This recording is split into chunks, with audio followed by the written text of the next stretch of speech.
왜? 어. 그래서 공부도 하는데. 앞 내용이 기억이 안 나네요. 기억나요? 무슨 내용인데 이게 뭐? 네?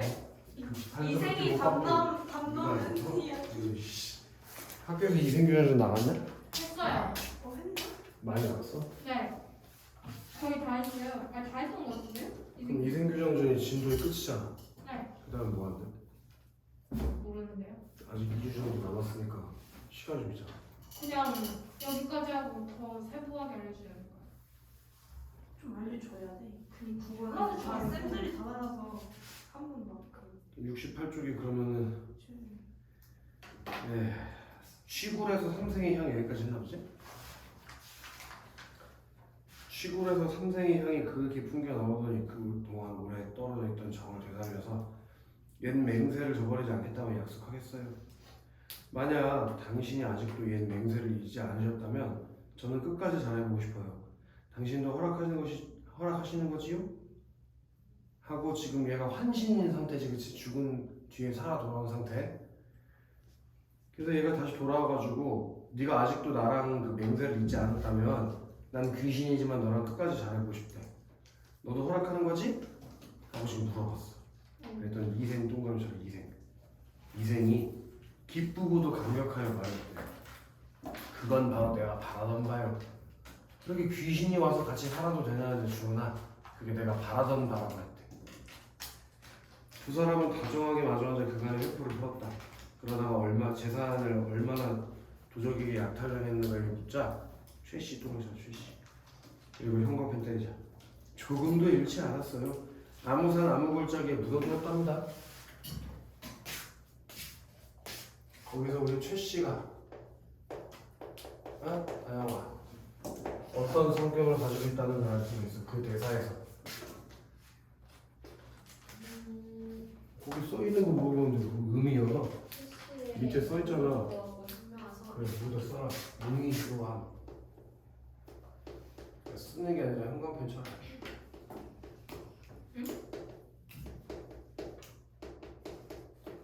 최씨의 용의주도 하고 현명한 성격을 그 대사에서 알 수 있잖아. 그리고 이생 또 그렇지, 그 이생. 그리고 나서 이생이 또 물었대. 누가 서션을 먹는 거 같아 이거. 아이고. 입이 움직이고 있는데? 주문. 죽고 싶어요? 뭘 아파. 이생이 또 울었다. 양가 부모님의 유해는 어디에 있어? 최씨가 대답하였다. 아무 곳에나 그냥 버려져 있는 상태랍니다. 거기 옆에다 가로이고 쓸까? 참혹한 현실. 누가 죽었는데 그 시체를 아무 들판에나 버려졌대. 그러니까 전쟁으로 인한 참혹한 현실을 알 수 있는 것이 지우선아. 두 사람은 그간의 정회를 다 나눈 후에 나란히 잠자리에 들었다. 지극한 즐거움이 예전과 같았다. 다음 날 최씨와 이생은 함께 재물이 묻혀있다는 곳을 찾아갔다. 과연 금은 여러 덩이와 얼마간의 재물을 얻을 수 있었다. 여기부터 형광펜 3줄 칠 거야. 그들은 양가 부모님의 유고를 수습한 후 금과 재물을 팔아 각각 오간산 기슭에 합장하였다. 묘소에 나무를 심고 제사를 드리고 얘를 극진히 갖췄다. 그렇게 죽은 부모님의 묘지를 만들고 제사를 드렸다니까. 전쟁이 끝난 후에. 그런 거 봤을 때 둘 다 어떤 가치관을 가지고 있다고 볼 수 있냐. 효를 중요하게 생각하는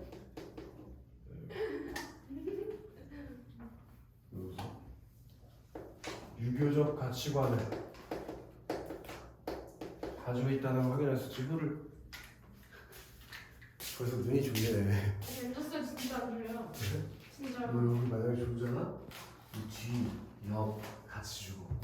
알았어? 너 감시잖아. 얘가 졸리면 너 뒤에 있는 효선이 같이 주고. 저안 좋아해요. 그다음 얘 두 번째 주고. 눈이 안 보여서 그래요. 그럼 5명 다 같이 주고. 알았어? 너 딴 생각하잖아? 그럼 얘가 주고. 알았어?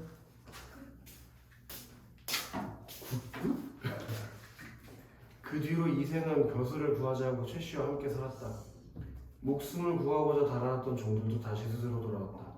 이생은 이때부터 인간사에 게을러져서 비록 친척이나 손님들의 기름사에도 할애하고 조문해야 할 일이 있더라도 문을 걸어 잠그고 밖으로 나가지 않았다. 그걸 사자성어로 뭐라고 하는데 머리 만지고 있는 가이나?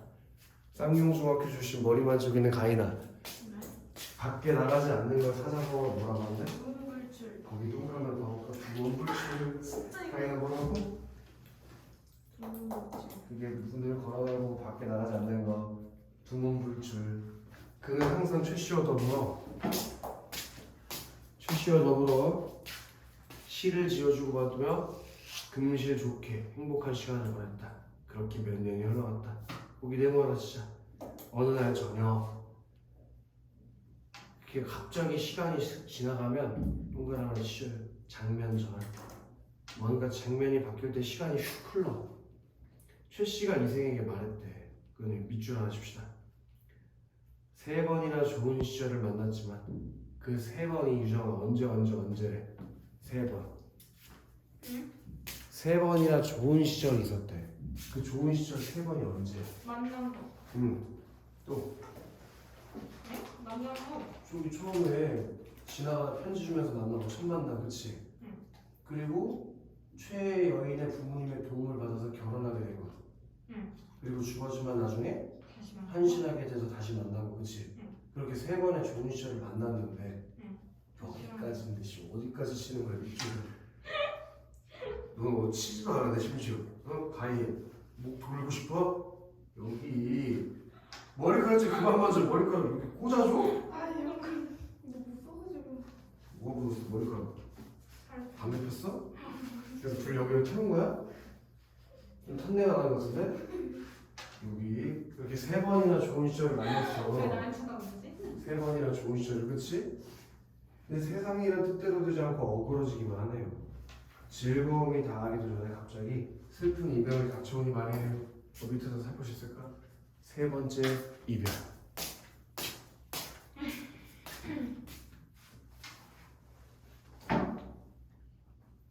그리고 우리 이런 거 사자성어로 뭐라고 하나? 즐거움이 다하기도 전에 갑자기 이별이 찾아왔대. 좋은 일 뒤에는 나쁜 일이 찾아온다. 럭키. 또 희노애가 가요? 지겹다 희노애가 이제. 힌트 초성. 히읗 시옷 디귿 리을. 히읗. 예. 히읗 시옷 디귿 리을. 알고 말고 또 있어. 히읗 시옷 디귿 미음. 좋은 일 뒤에 나쁜 일. 히읗 시옷 디귿 미음. 히읗 시옷 디귿 미음? 미음. 어? 아, 무슨 몽 아니야? 맞아. 아니야 뭔 몽드립이야. 맞아. 좋은 걸 한자로 뭐라 그래? 좋다. 호. 호. 호. 그리고 많은 일들. 대. 다. 다. 거기 그럼 많이 나오면 두 글자 알았네. 호 시옷 디귿 마잖아. 호시. 호 시옷 디귿 마. 호스. 다섯. 호소. 호시. 호사다마. 호사다마. 맞았다. 야, 네 친구 가인이가 옆에서 비웃는다. 호사다마. 그 A에 들어가는 그 사자성어가 호사다마라고. 그리고는 마침내 오열하기 시작했다. 이생이 깜짝 놀라서 물었다. 무슨 일을 그러시오? 최 씨가 대답하였다. 자, 여기 형광펜 하나 칩시다. 저승길의 운수는 피할 수가 없답니다. 그렇게 이제 최 여인이 무슨 상황이야? 얘가 다시 저승으로 돌아가야 할 운명이래. 근데 효선아, 얘 저승 가고 싶냐 안 가고 싶냐? 그럼 당연히 그 자기의 운명과 자기 상황이 가기 싫은 상황이잖아. 갈등하게 되는 거 아니야? 그래서 거기 인물과 운명의 갈등이라고 써 있는 거라고. 이해되나? 그게 인물과 운명의 갈등이야. 그러면은 너 누구냐? 주은아. 지금까지 읽은 것 중에 우리 갈등이 3번 나왔어. 인생규정 전에. 첫 번째로 무슨 갈등이 나왔어? 그 배경. 그 희대. 시대? 뭘 쳐먹고 있는 거야? 응? 다요. 무슨 갈등이 있었어? 3번의 갈등이 있었어. 왼쪽 갈등. 다 왼쪽 갈등. 사회랑 인물과 사회. 인문사회. 하나 더 또 뭐야? 지금 인물과 운명은 지금 인물과 나왔으니까. 인물과 인물. 인물과 인물 누구가 누구야? 이생이랑 아버지? 그렇지. 이생과 아버지. 그리고 이생과 홍건적. 그리고 지금 인물과 운명. 이렇게 세 번째 갈등이 나온 거야. 거기 옆에다가 쓸까? 세 번째 시련. 세 번째 시련.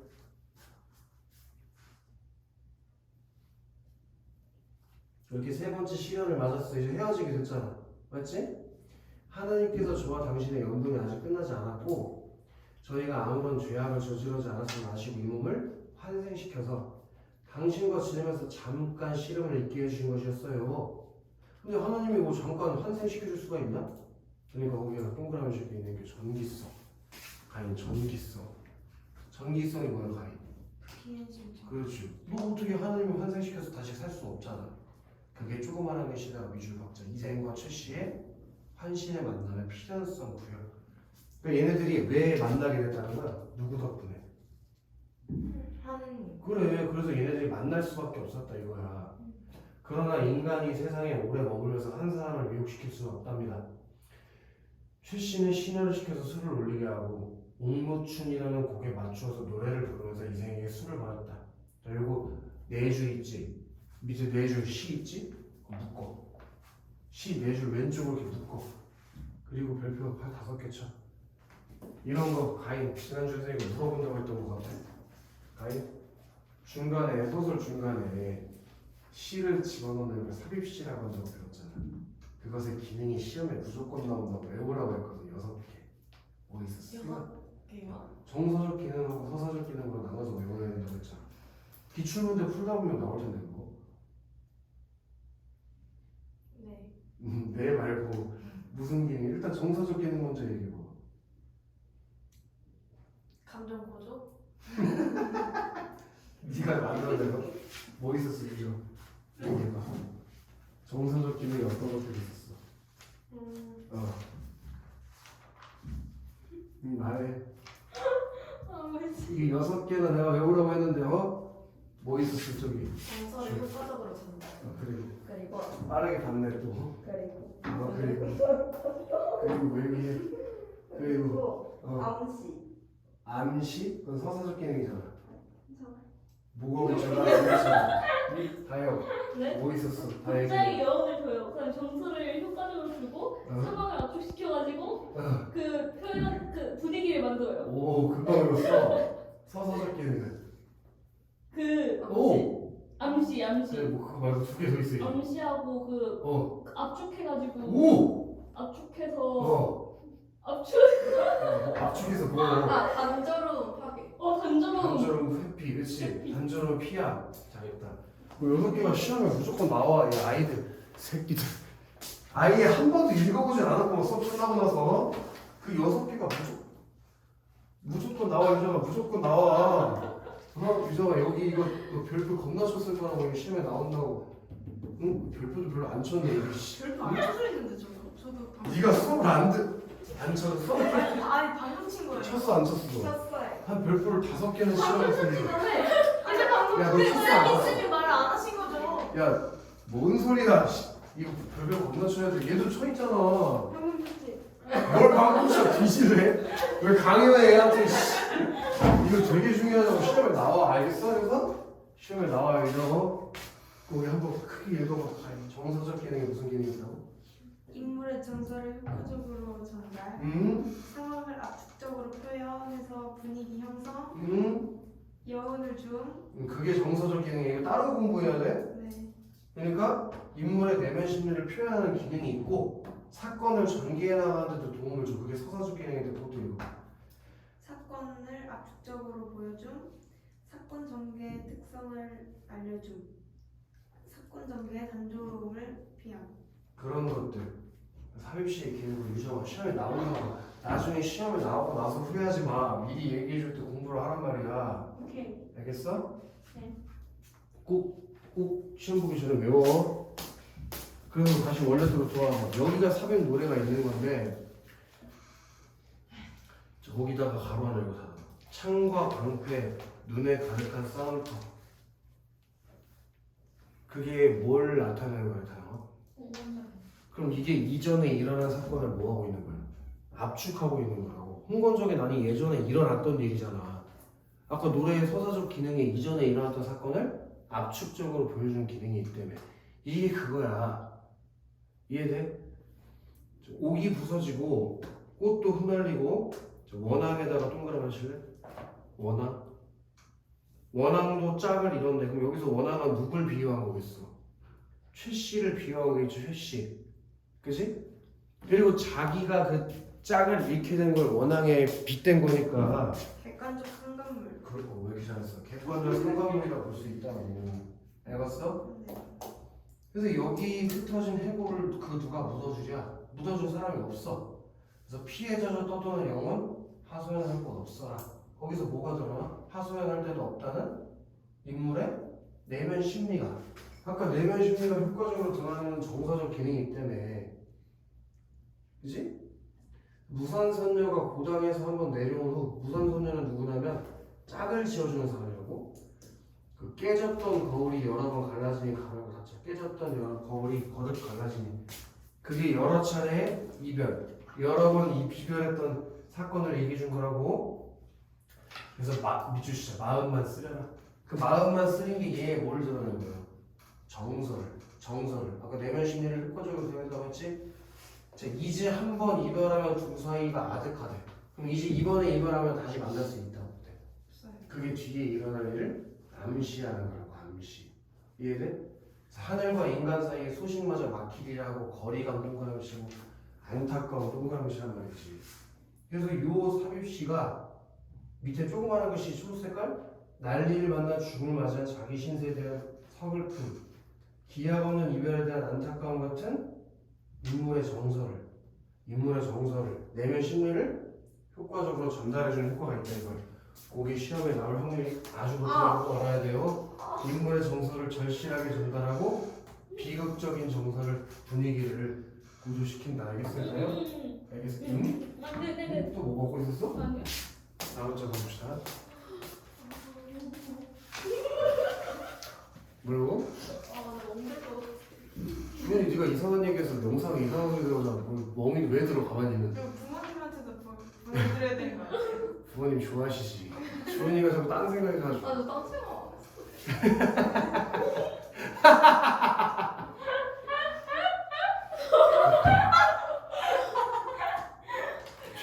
최 씨는 한마디씩 노래를 부를 때마다 눈물을 삼키느라 독조를 이어가지 못했다. 이생도 슬픔을 걷잡지 못하여 말하였다. 내가 차라리 당신과 함께 저 세상으로 갈지언정 어찌 무례히 홀로 남을 수 있겠소? 자기는 죽을 때까지 같이 있고 싶대. 혼자 살 수가 없대. 지난번 난리를 겪은 후 친척과 종들이 뿔뿔이 흩어지고 돌아가신 부모님의 유해가 들판에 버려져 있을 때 당신이 아니었다면 누가 부모님을 묻어드릴 수 있었겠어? 그럼 얘 아니면 부모님 묻어줄 수 있었어? 없어요. 없었지? 얘 사람이 왜 그래? 이상한 소리 내지 마. 왜 이렇게 좋아해?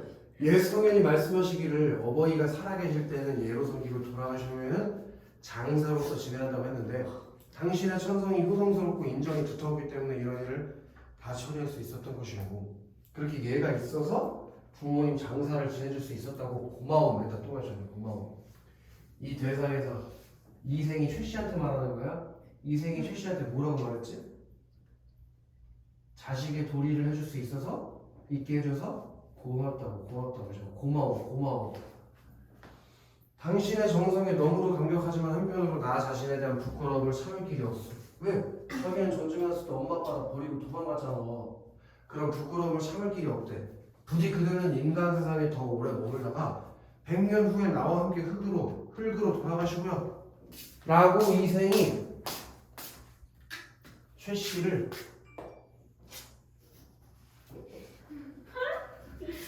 이생이 최 씨를 뭐 하고 있어요? 저기야. 효선아. 이생이 최 씨를 뭐 하고 있어요? 붙잡아. 시험 문제에 붙잡는다고 써 있을 리가 없잖아. 시옷 디귿하고 해요. 시옷 디귿. 가지 말라고 뭐 하고 있어? 시옷 디귿. 효선이 안 달고서 모르나?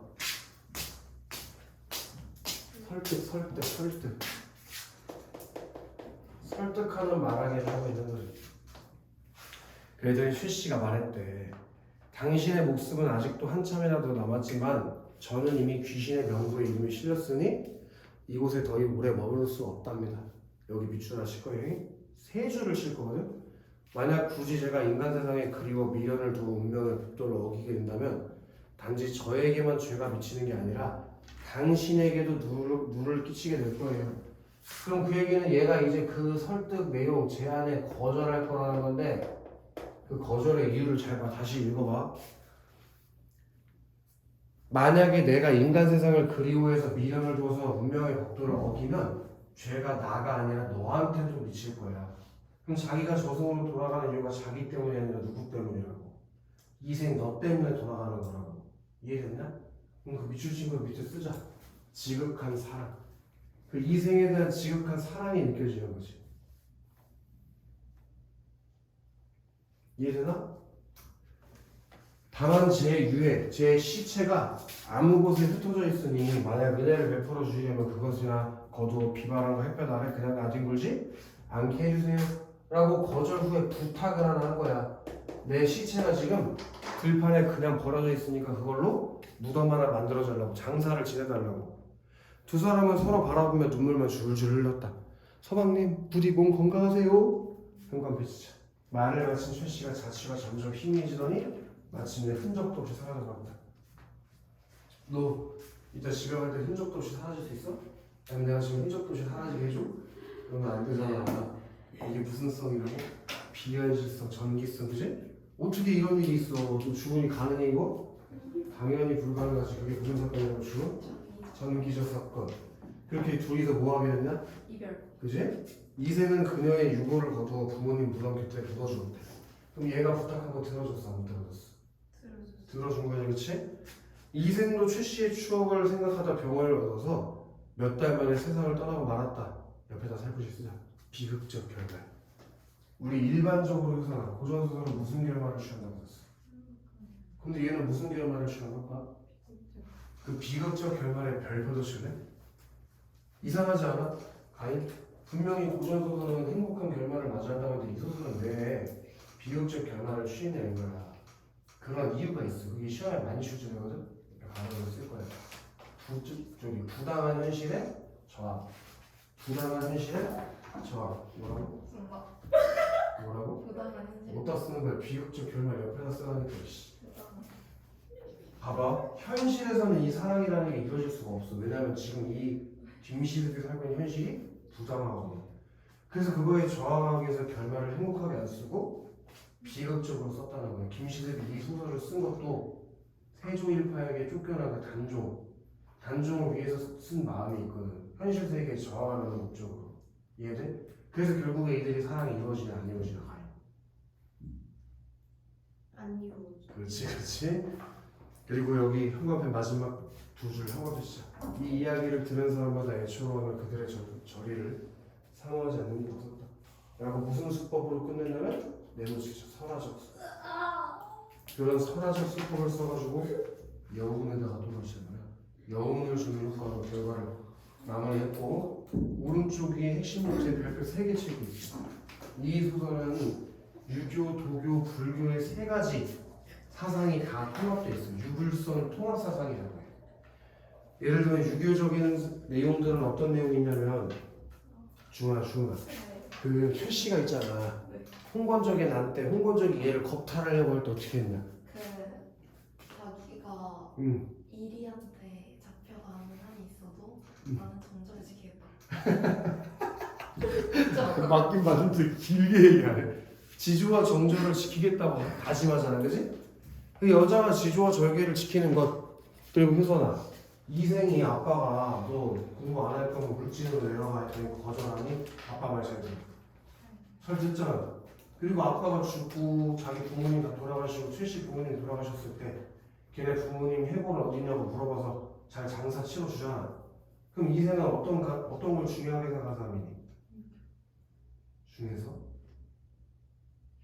그죠? 이름에도 있는데 그런 점들을 봤을 때 무슨 가치관이 소설에 반영되어 있다는 걸 알 수 있어. 유교적 가치관이 반영되어 있다는 걸 알 수 있다고. 동그라미 2개 칩시다. 정절과 효. 그 정절과 정절이 뭐야? 지조와 절. 잘했어요. 그걸 강조하는 가치관이 드러나고 자, 환신에다가 또 오시면 환신. 환신이 뭐라 그랬지? 봐요? 환신? 귀신. 죽은 애가 다시 살아 돌아오는 게 환신이야? 근데 걔 왜 살아 돌아왔나 봐봐. 하느님이 너 아직 저기 뭐야 이생과에 나쁜 일 없었으니까 가서 좀 더 살다 오라고 했다며. 그런 것들이 전부 다 도교랑 관련이 있는 거다. 걔가 말하는 하느님이 옥황상제라고 생각하면 돼. 아시겠어? 그런 것들이 다 도교랑 관련이 있는 거야. 환신으로 제외하게 되는 게 도교적 숙명론이랑 관련이 있는 거. 그다음 불교적 무상관. 그렇지만 결국에는 얘네들이 어떻게 돼? 헤어지게 되지. 그래서 주인공의 지혜가 허무한 이별에다 비추죠. 허무한 이별. 그렇게 마무리되는 게 불교적 무상관. 밑에 가로열고 두 개 쓸게. 인연설. 연설이 아니야. 인연설. 또 이런 거 무슨 사상이라고 하나? 죽은 사람이랑 살아 돌아오고 내세를 믿는 거 불교에서 우리 효선이 불교 믿는다는 소문이 있던데. 아니 그죠? 그런 거 무슨 사상이라고 할까? 윤회. 와, 왜 이렇게 잘해? 멋있어. 생윤. 그게 윤회 사상이에요. 써라. 윤회 사상. 불교의 인연설 그리고 윤회 사상 그런 것들이 작품에 반영되어 있는 것이다. 아시겠어? 옆에 이제 71쪽으로 가가지고 보죠. 이 작품의 주요 사건을 만남과 이별 중심으로 정리를 했대. 빈칸에 알맞은 내용을 채워을 해. 첫 번째로 이생과 최 씨가 사랑하는 사이가 되는 게 첫 번째 만남이지. 근데 아버지에다가 세 번을 박자. 아버지가 이생과 최 씨에게 뭘 주는 사람이야? 시련을 주는 사람이지. 시련? 아버지 명으로 이생이 멀리 떠나면서 첫 번째 이별을 맞이하게 된단 말이지. 그치 우선? 자, 그런데 이생의 집안의 반대를 극복하고 둘이서 뭐해 결국에는? 결혼하게 되면서 두 번째 만남을 하지. 근데 우리 난리라고 생각하니까 난리? 다 죽은. 그 난리가 무슨 난리를 말하는 거야? 난리를 만나서 최 씨가 죽게 된다. 그치? 세모치고 위에 가로열고 쓰자고. 네. 홍건적이란. 그치? 네. 그게 두 번째 시련. 그리고 이생과 죽은 최 씨가 환신으로 제외하게 되지. 다시 만나게 되지. 근데 결국에 이 최 씨가 저승이라 생각하죠. 저승. 걔가 저승으로 돌아가게 되는 게 최 씨의 뭐 때문이었어? 죽은 사람은 결국 돌아가게 되는 거고 이응 미응이라고 했잖아. 이응 미응. 이응 미음이요? 이 사람의 이응 미응. 운명. 그래 위에 가려고 쓰잖아. 운명. 그 세 가지 시련으로 인해서 결국에 이별을 하게 되는 거지, 그치? 자, 2에 2번에다 별표 100개 쳐요. 이거 시험에 나오는데 중간 틀리면 옆구리 다 나가요. 2에 2번은 삽입시의 역할. 우리 정서적 기능하고 서사적 기능을 아까 나눠서 읽었었지, 그치? 정서적으로 거기 비추를 하십시다. 인물의 정서를 효과적으로 전달. 그래서 1번 주세요. 첫 번째 뭐가 있다고? 중. 그리고 상황을 압축적으로 표현할 분위기 형성.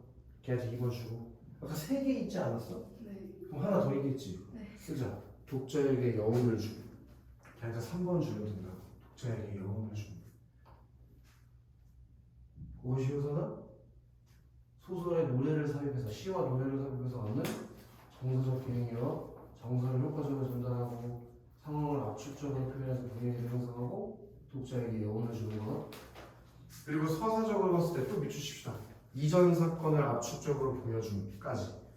거기에 1번 앞으로 전개될 사건의 특성을 알려주며 비추시고 2번은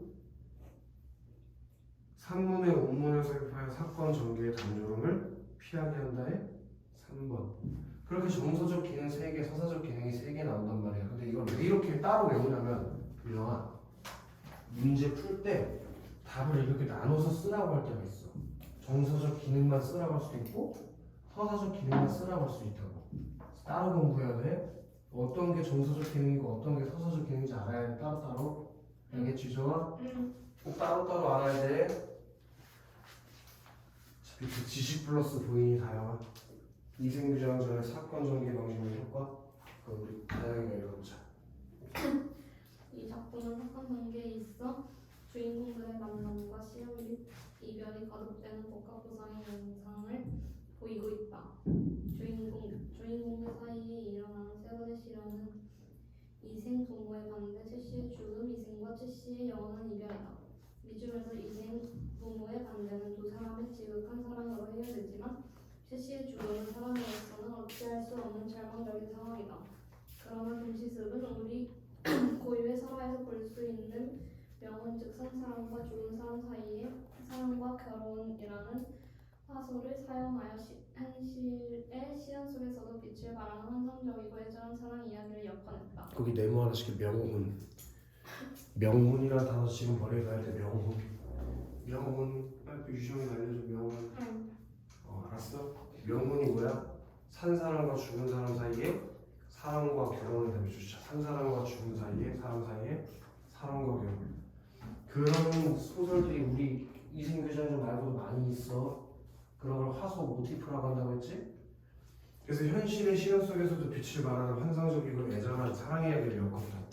이렇게 작품 속 인물들의 결연과 이별의 반복에다가 대보시면 결연과 이별의 반복. 몇 번 결혼하고 몇 번 이별해. 그지? 그것은 여기 형광 붙일 거야. 두 사람의 사랑이 절실하고 애틋하는 것. 두 사람의 사랑이 그만큼 절실하고 애틋하는 걸 나타내기도 하고 결국에는 어떻게 돼요? 최종적으로 이별. 그래서 마지막 이별을 더 비극적으로 만들어주는 효과. 오케이? 그래서 두 인물의 죽음을 초월한 사랑이라는 주제를 더 부각해주는 효과가 있다.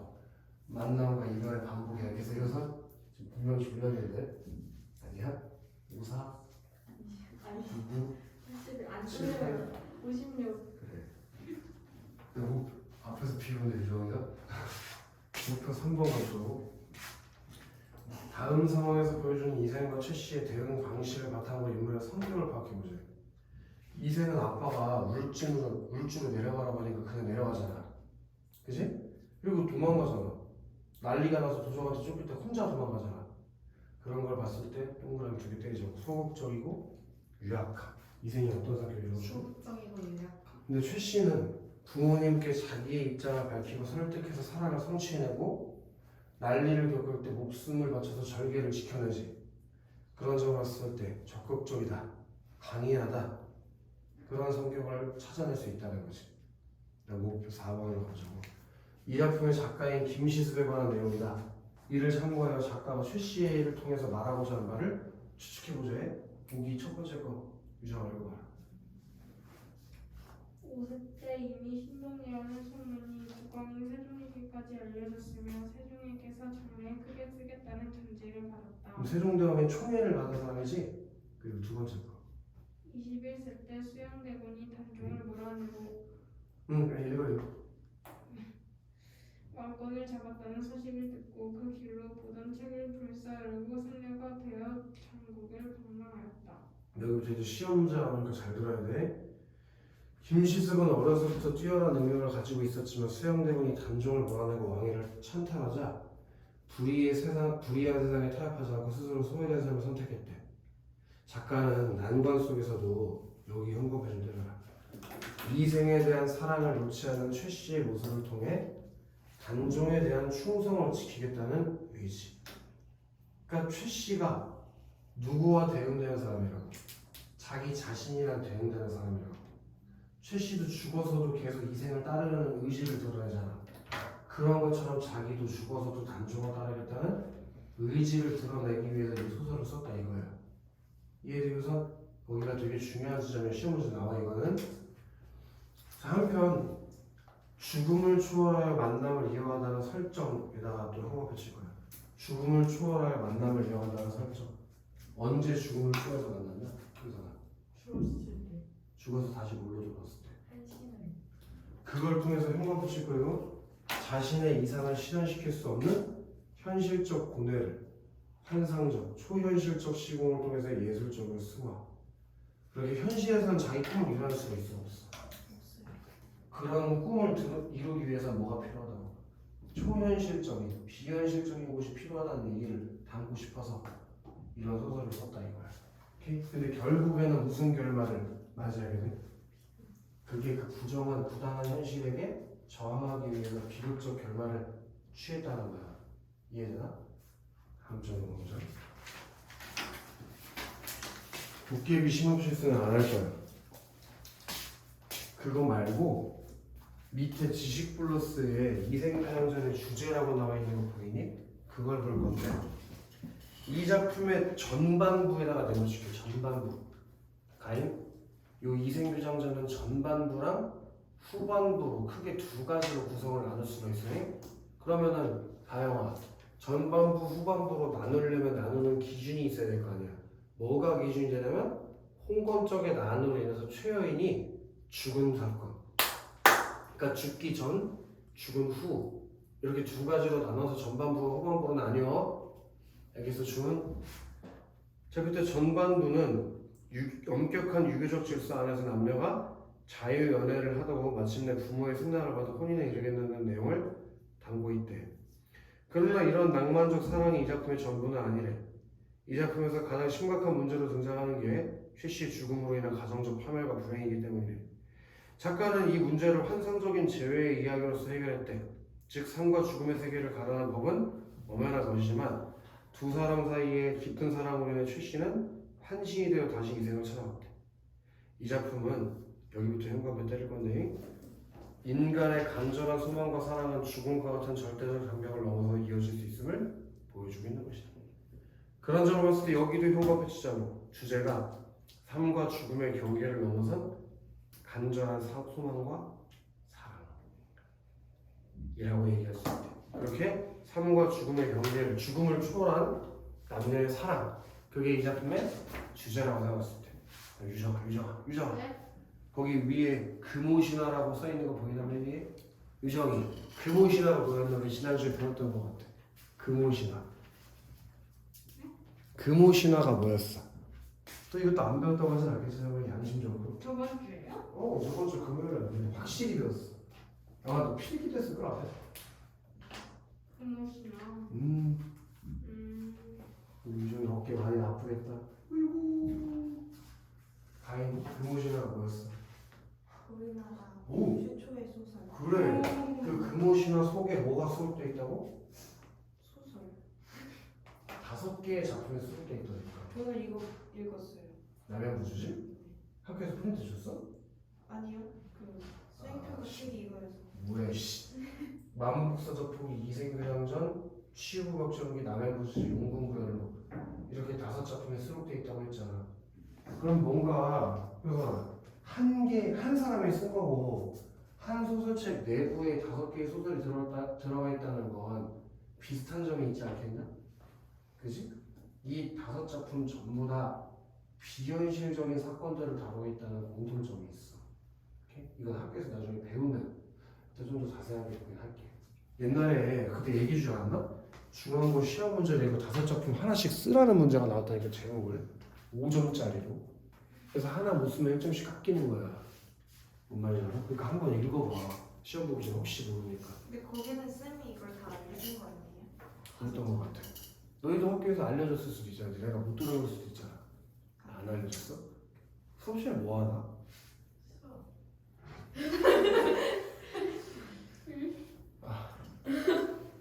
요즘 머리가 자꾸 빠지는 것 같아서 나 스트레스 받는다.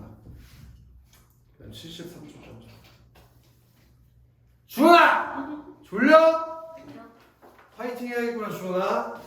주원아 이게 무슨 소설이래? 이생계상거.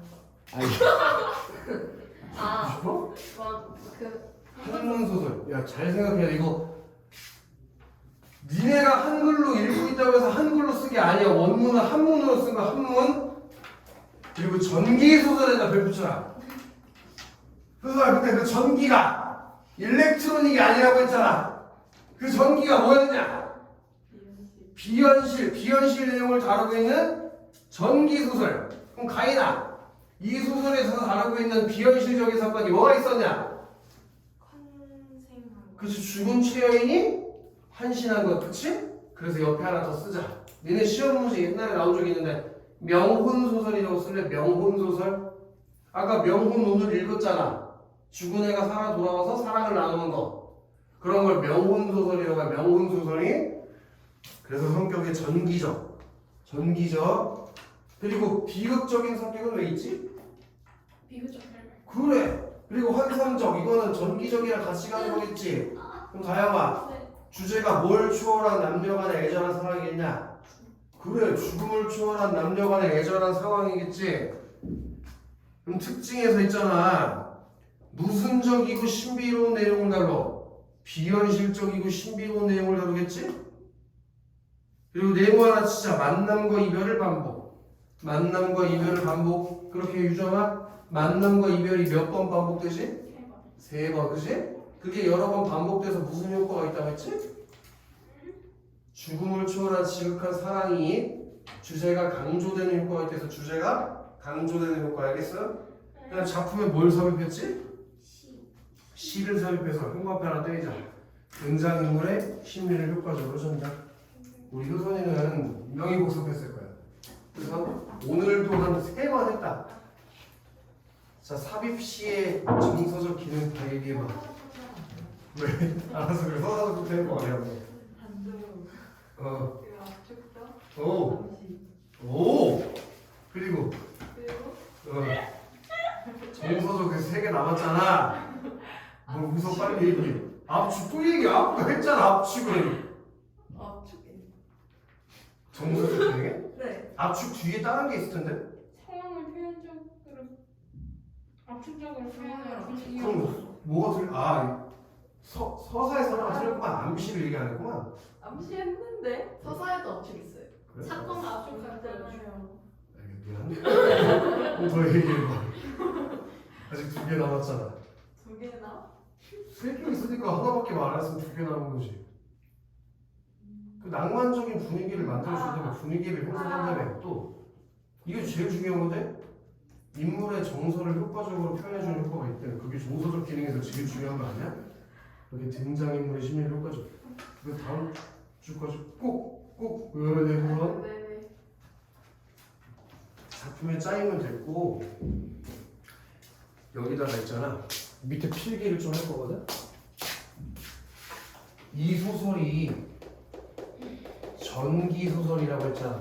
쓸 게 좀 있으니까 작게 써. 여러 개 쓸 거니까 작게 써. 엄청 많지 않아. 요 정도야. 엄청 많지 않지? 적당히 쓸 수 있어. 그 표 밑에다 쓰면 될 것 같아. 표 밑에. 무슨 표요? 이생균형전 개관.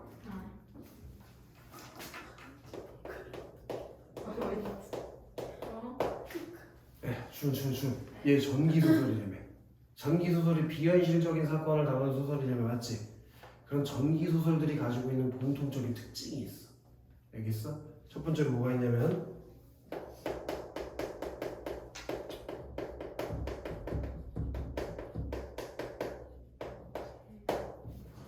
제자가인형 인물들이 나온다는 특징이 있어.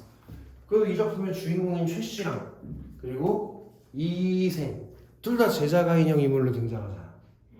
이생도 제자가 있네. 그럼 이생이 글 잘 쓰고 해서 나중에 과거에 급제를 해. 그리고 두 번째로 이건 뭐 당연한 건데 비현실적인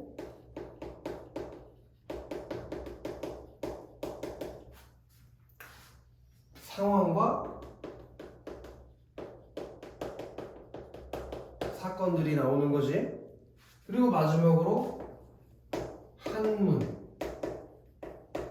문어체의 활용이 나타난다는 게 전기소설의 특징이에요. 그래서 우리는 한글로 읽고 있기 때문에 어차피 한문 문어체를 느끼기는 어려워.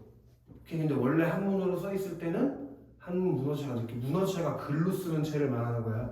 국어체는 말하는 것 같은 체고. 예를 들면 막 고전소설 같은 거 읽어보면 준왈 어쩌고 저쩌고 합니다.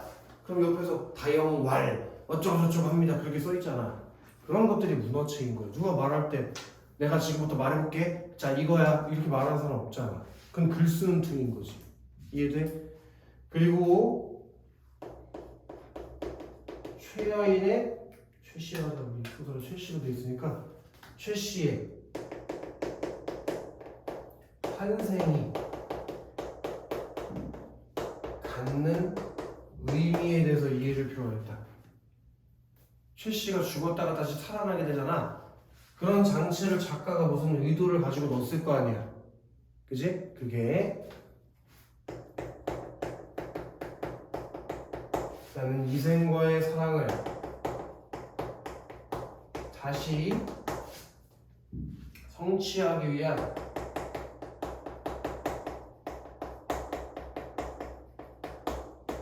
작가의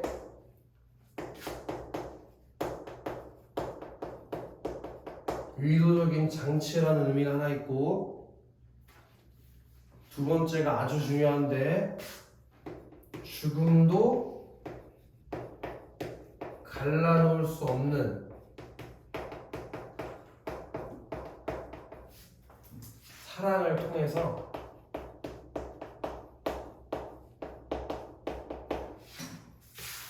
부당한 현실에 대한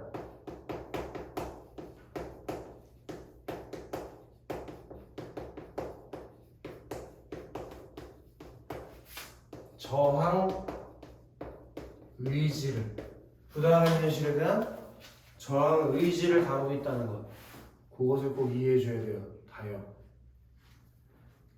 그럼 밑에 주요 내용 정리로 내려가 보자.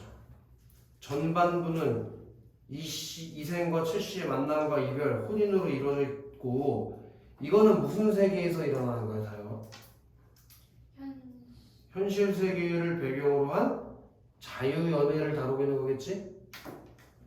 근데 주은아, 후반부에 최씨가 죽고 환신한 다음에 결국에 이별하게 되지.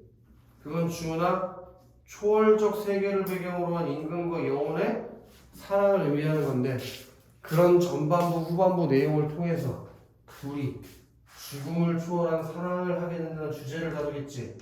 아시겠어? 그 다음 금오신화의 서사문학의 전개, 우리 고유의 설화, 그리고 고려시대 때 폐관문화, 가전체문화, 중국 작가 구의 전등신화, 이런 것들의 영향을 받아서 금오신화라는 소설이 만들어진 거예요. 이해돼요? 그럼 나 궁금한 게 있는데, 얘가 우리나라 최초의 소설이라며. 근데 왜 얘를 우리나라 최초의 소설로 인정해줬을까? 그 전에도 줄글로 된 관례들은 많이 있었는데 왜 굳이 얘를 최초의 소설로 인정해줬을까? 왜 얘부터 소설로 인정해줘? 잘 써. 얘부터 최초의 소설로 인정해주는 이유가 뭐냐면 자아와 세계의 갈등이 뚜렷하게 나오는 게 소설의 특수성이에요. 소설만 가지고 있는 그런 게 처음으로 나타난 작품이 금오신화다 이거지.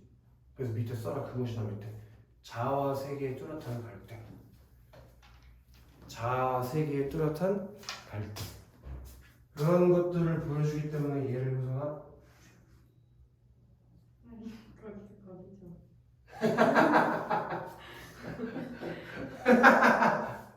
그런 거 본 적 있어? 이렇게 해가지고 머리 반을 이렇게 본적 있나? 그거 보여줘? 그게 얘를 최초의 소설로 인정해줄 수 있는 이유가 된다. 아시겠어? 여기까지 하면 이제 진도는